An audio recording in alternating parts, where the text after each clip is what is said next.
আসসালামু আলাইকুম রহমতুল্লাহ। প্রিয় মুসলিম ভাই ও বোনেরা, এই ভিডিও থেকে জানতে পারবেন যে তিন ব্যক্তি দুনিয়াতে ভালো কাজ করা সত্ত্বেও জাহান্নামে যাবে। কেউ দুনিয়াতে শহীদ হয়েছিল কিন্তু সে জাহান্নামে যাবে।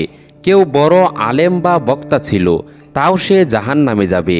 কেউ বড় দানবীর ছিল, মানুষকে অনেক সাহায্য করত, তাও সে জাহান্নামে যাবে। কিন্তু কেন?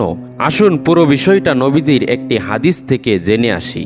আবু হুরাইরা রাদিয়াল্লাহু তাআলা আনহু হতে বর্ণিত, তিনি বলেন, আমি শুনেছি আল্লাহর রাসূল সাল্লাল্লাহু আলাইহি ওয়াসাল্লাম বলেছেন যে কিয়ামতের দিন অন্যান্য লোকেদের পূর্বে যে ব্যক্তির প্রথম বিচার করা হবে সে হচ্ছে একজন শহীদ। তাকে আল্লাহর দরবারে হাজির করা হবে। আল্লাহ তাকে তার দেওয়া নেয়ামতের কথা স্মরণ করিয়ে দিবেন, সুতরাং সে তা স্মরণ করবে। অতঃপর আল্লাহ বলবেন, ওই নিয়ামতের বিনিময়ে তুমি কি আমল করে এসেছো?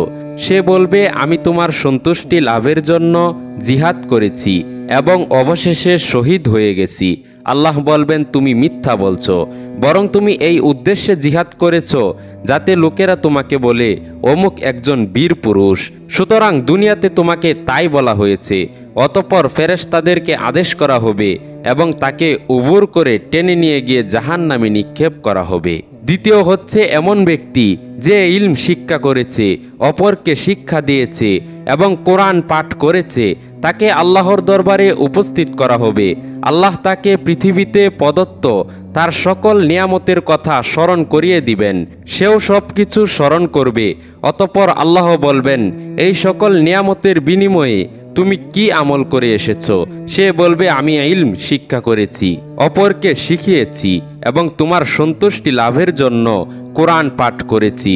আল্লাহ বলবেন, মিথ্যা বলছো তুমি, বরং তুমি এই উদ্দেশ্যে ইলম শিক্ষা করেছো যাতে লোকেরা তোমাকে আলেম বলে এবং এই উদ্দেশ্যে কোরআন পড়েছো যাতে লোকেরা তোমাকে কারি বলে, আর দুনিয়াতে তোমাকে তা বলা হয়েছে।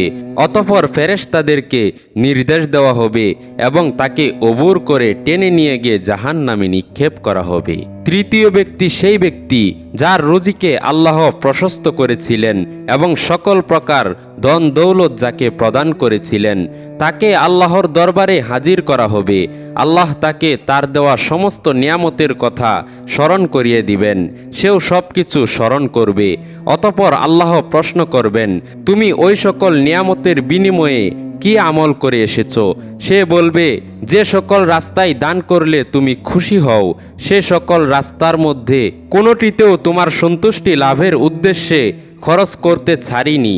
তখন আল্লাহ বলবেন, মিথ্যা বলছো তুমি, বরং তুমি এই উদ্দেশ্যে দান করেছিলে যাতে লোকে তোমাকে দানবীর বলে, আর তা দুনিয়াতে তোমাকে বলা হয়েছে। অতঃপর ফেরেশতাবর্গকে হুকুম করা হবে এবং তাকে ওবর করে টেনে নিয়ে গিয়ে জাহান্নামে নিক্ষেপ করা হবে। প্রিয় মুসলিম ভাই ও বোনেরা, এই হাদিস থেকে কি শিখতে পারলেন? এক কথাই বলতে গেলে, লোক দেখানো যতই আমল করেন না কেন আল্লাহর কাছে তার কোনো দাম নেই। হাসরের দিন আমরা অনেককে দেখব যাদেরকে ফেরেশতারা জাহান্নামের দিকে টেনে নিয়ে যাচ্ছে, যাদের কেউ দুনিয়াতে আলেম ছিল, কেউ শহীদ ছিল, কেউ বড় দানবীর ছিল, কেউ নামাজি ছিল, কেউ হাজি ছিল ইত্যাদি। অনেকেই ওই দিন জাহান্নামে যাবে। তার একমাত্র কারণ লোক দেখানো আমল। লোক দেখানো আমল আল্লাহর কাছে গ্রহণযোগ্য নহে। তাই সাবধান, লোক দেখানো আমল করা যাবে না। যত আমল করবেন সব আমলই একমাত্র আল্লাহর জন্য করতে হবে। আল্লাহ আমাদের সকলকে সঠিক বুঝ দান করুন। আমিন।